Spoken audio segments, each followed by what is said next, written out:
really am delighted to be here before the Jewish People Policy Institute in Jerusalem so early in my tenure as the U.S. Ambassador to Israel.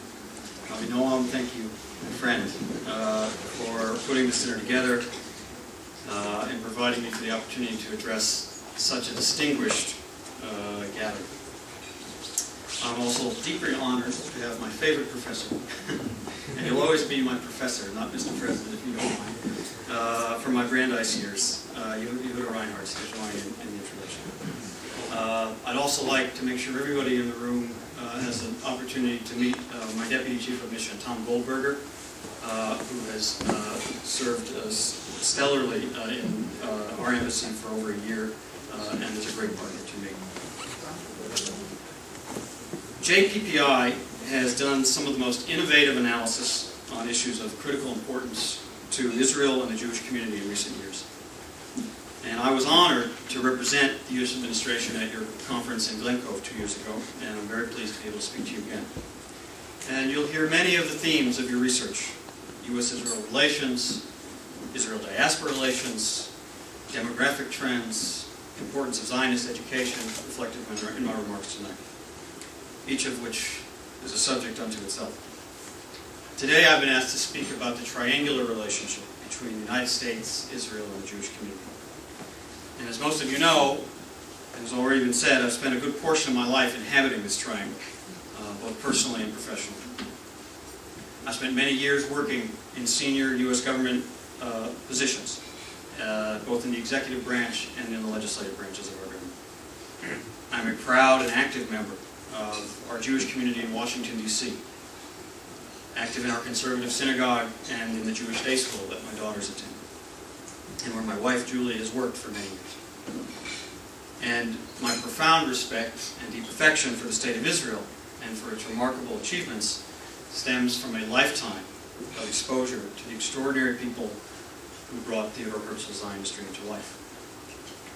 Yoam, you are the first person, to my knowledge, who gave voice to the idea that my background, experience, and personal qualities may be the right choice to serve as the next Jewish ambassador to Israel. I'm sure it's not the only thing you have in common with President Obama. But because not everyone knows my history, I thought I would start with a little background, which you've heard a little bit about how I got here. I first discovered Israel, as you heard, as a young boy of 4, joining my parents, my older sister, my older brother, on a sabbatical semester in the fall of 1973. A momentous time in Israel's history. And my parents, who came to visit just after we arrived here a couple of weeks ago, I asked them, why did we come? Why did you choose to come on that sabbatical in Israel? And to my surprise, they recounted how they had both grown up in homes of relatively modest Jewish affiliation. And coming to Israel, for them, represented more of satisfying a curiosity than fulfilling a long-held dream. And I say that to my surprise because the events that transpired during our months here changed everything. And it forged a deep bond between my family and Israel, and I can scarcely remember a time before. Briefly, we enjoyed all the experiences of living here, learning Hebrew, making Israeli friends, sampling new foods, exploring a land with which we knew from our Bible studies we'd had an ancient connection. But the experience, as you all know better than I, it changed utterly on Yom Kippur, when emergency phone calls, sirens, and soldiers rushing through the streets shattered the calm. Over the next 3 weeks, while Israelis fought and died to save their country, we struggled to understand what was happening and to overcome our fears. My parents, refusing entreaties from their parents to return home with the grandchildren, decided to stay, helping out where they could, volunteering at the Angel Bakery and in a chicken coop of a moshav whose men had gone to the front, and comforting us, their 3 children, during scary nights in the bomb shelter or in our blacked-out Kiryat Moshe apartment. By the end of the war, and even more so by the end of our stay, our family's relationship with Israel had been utterly transformed from a solid but light connection to the deepest of bonds. And throughout the remainder of my childhood, family dinner conversations turned easily to events in Israel, from the thrill of peace with Egypt to the anguish of the Lebanon war. The ample bookshelves in my parents' home were laden with studies in Zionism, Jewish history, and Israeli literature. As a product of the Reform movement, I nurtured my own connection to Israel primarily through summer camp experiences at the Olin Sang Ruby Union Institute in Oconomowoc, Wisconsin, an unlikely setting for some of the most innovative Jewish and Zionist education to be found anywhere. These experiences led me to spend half a year after high school in Israel on a Reform movement program, living with an Israeli family in Jerusalem, studying at Hebrew Union College, traveling widely throughout the country, and volunteering on Kibbutz Yahel in the Arava. I couldn't wait for my junior year abroad, so I returned for my sophomore year of college at Hebrew University, supplementing my studies with the best thing I did, which was working as a waiter in the wedding hall of the Beit Knesset HaGadol on King George Street, and taking long walks in Rehavia where my girlfriend, who's now my wife of 19 years, took an apartment. In the years since, I've made Israel, its history and people, its quest for peace and security in the Middle East, and its relationship with the United States, the centerpiece of my academic studies at Brandeis and Harvard, my work on Capitol Hill, and my service in the Clinton and Obama administrations. I recount this personal history not because my story is necessarily so compelling, but for whatever insights it can give us about the connection between the American Jewish community and the U.S.-Israel relationship. In many ways, my story is not unique. American Jews of many backgrounds have forged and nurtured strong bonds with Israel. We all know that Jewish Americans are by no means a monolithic group. They are diverse in their religious practice and affiliation, and in their political views on issues across the board, both domestic and international. But it is impossible to deny the special connection that most American Jews feel for Israel. And wherever they fall on the political spectrum, and whatever their views on American policy, Israeli policy, or the Israeli-Palestinian conflict, the vast majority of American Jews care deeply about Israel and want the United States to be Israel's partner in ensuring its future as a secure, democratic, and Jewish state. It's not just Jewish Americans who care about Israel, of course, and I represent all Americans here. And Americans across the board share that bond. It's why President Truman is roundly praised around our country for making the United States the first nation to recognize the Jewish state 11 minutes after its proclamation. And it's also why, when Soviet Premier Kosygin asked President Johnson why the United States supports Israel, when there are 80 million Arabs and only 3 million Israelis, President Johnson replied simply, because it is right. And you can still... But we have a deep admiration and respect for a society, especially in this part of the world, where peaceful protesters can march and be heard, where violence and fear never enter the equation, and where the people and their government rely on democratic institutions to resolve issues of controversy. Now, there are two implications that flow from the President's identification of this core interest of Israel's survival and success as a Jewish democratic state. And I'd like to discuss those two. The first is this. The test of every policy the administration develops in the Middle East is whether it's consistent with that goal of ensuring Israel's future as a secure Jewish democratic state. That is a commitment that runs as a common thread through our entire government, even while different parts of the government approach the U.S.-Israeli relationship and regional challenges from a variety of perspectives. This test explains our extraordinary security cooperation, our stand against the delegitimization of Israel, our efforts on Iran, our response to the Arab Spring, and our efforts on Israeli-Palestinian peace. And I'll say a few words about each of these. Our security cooperation responds to the very real threats that Israel faces from Iran's drive to acquire nuclear weapons, from Ahmadinejad's repeated threats to destroy Israel, from Hezbollah's amassing of thousands of missiles on your northern border, and the smuggling of weapons into Gaza by Hamas and other groups for use against Israelis. These threats present a real risk to Israelis, to Israel and America's security. Israel's ability to maintain its qualitative military edge and to deter, counter, and defeat credible military threats from any individual state, coalition of states, or non-state actor while sustaining minimal damages or casualties has been a top priority for President Obama since the first days of his administration. And I'm proud to say that our security relationship with Israel is broader, deeper, and more intense than ever before. And all you have to do is ask the military leadership of both countries and they'll tell you.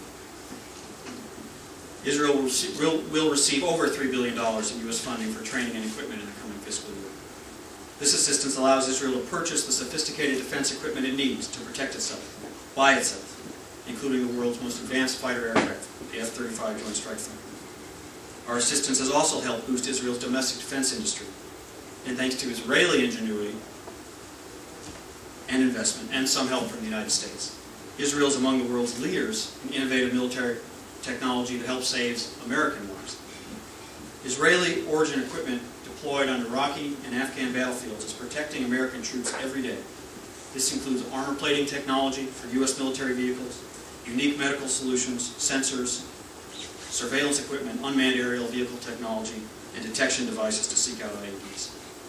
The partnership and investments between our two governments have yielded important groundbreaking innovations that ultimately make us all safer. And I've been trying to talk a lot about the mutuality of the benefit we both derive from this security relationship. In addition to annual military assistance, the U.S. and Israel share security dialogues and exchanges in political, military, and intelligence channels to discuss regional security matters and counterterrorism, sharing information that can and does save lives. We also continue to work with Israel in missile defense. We've worked together on the Arrow system. We are working to develop the David Sling system. And as you know, Congress, at the request of President Obama, provided $205 million above our annual military assistance to accelerate production and deployment of the Iron Dome short-range missile system, a project to which I devoted particular attention during my tenure at the White House. One of my first visits as ambassador to Israel was to see an Iron Dome battery deployed near Ashkelon. Unfortunately, within weeks of my visit, it was forced into use, and it was used to save Israeli lives. I subsequently had very moving visits with the victims of rocket attacks in Ashdod, to the site of those attacks, and last week to the headquarters of Rafael in northern Israel. There, I watched Rafael's technicians, with skill, meticulousness, and care, assemble the next batch of Iron Dome interceptor missiles. In all my years of government service, I have never felt that my work made such a tangible impact as the effort to bring this life-saving technology into use. The test of our policy that I mentioned, that it advances Israel's status as a secure Jewish democratic state, also explains our commitment to vigorously battle against those who would attempt to isolate or delegitimize Israel in the international community. When the Durban Review Conference advanced anti-Israel sentiment, we withdrew, and we've withdrawn again from the next Durban event this fall. In the wake of the Goldstone report, we stood up strongly for Israel's right to defend itself in every form. When an effort was made to insert the United Nations into matters that should be resolved through direct negotiations between Israelis and Palestinians in February of this year, we vetoed it. And we're doing everything we can to prevent a crisis at the United Nations later this month. The President has been very clear in his opposition to these kinds of initiatives at the United Nations, and we are taking our opposition to capitals around the world. The test of our policy that I mentioned, to advance Israel's status as a secure Jewish democratic state, explains our persistent efforts and the President's determination to prevent Iran from acquiring nuclear weapons. Since 2009, the United States has led the world in imposing the toughest sanctions ever against Iran, through UN Security Council Resolution 1929, through the Comprehensive Iran Sanctions and Divestment Act, and through additional sanctions imposed by European and other partners beyond those mandated by the UN Security Council.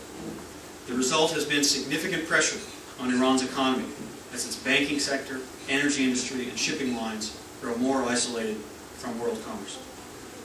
We are working to increase pressure on Iran through additional means, and we've taken no option off the table. The test of our policy explains President Obama's original outreach to the Muslim world and his response to the Arab Spring.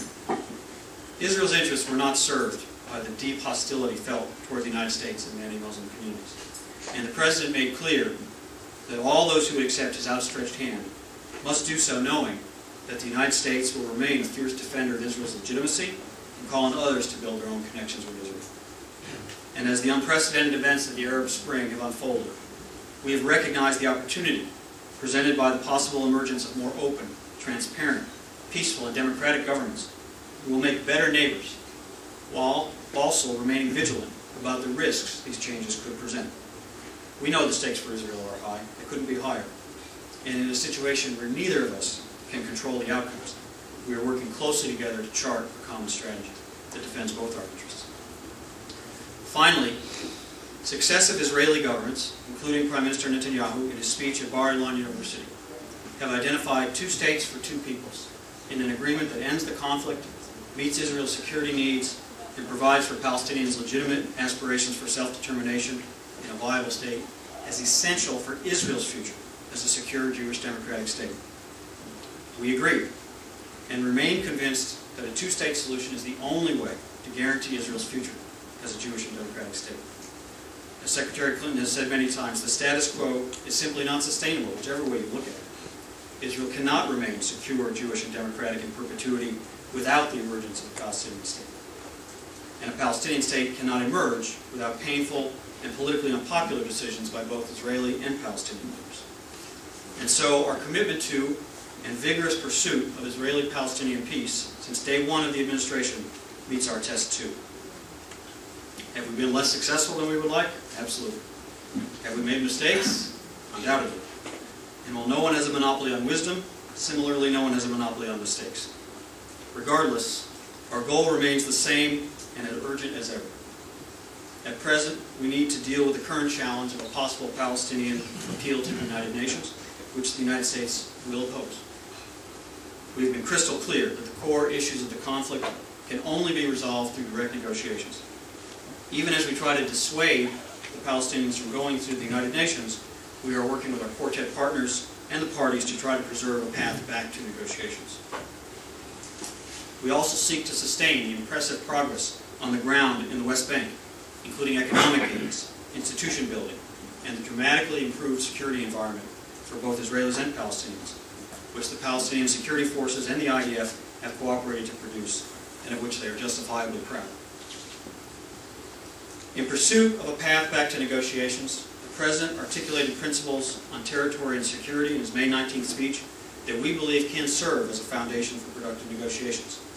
But it's not enough simply to call for negotiations, which we are doing, or to offer a basis, which the President has done. The parties must provide what has been most lacking throughout our efforts, the mutual confidence that they each have a partner with whom they can achieve their goals in negotiations.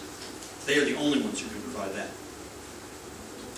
I'd like to now address the second implication of the core interest the President has identified in ensuring Israel's survival and success as a secure Jewish democratic state. And that is this. This orientation places U.S. policy squarely within the American Jewish consensus. I would identify that consensus as follows. The American Jewish community feels deep bonds and allegiances toward the United States of America, but also toward the state of Israel. The community is extraordinarily proud of Israel's accomplishments. They are protective of the partnership between Israel and the United States. They are worried about Israel's security.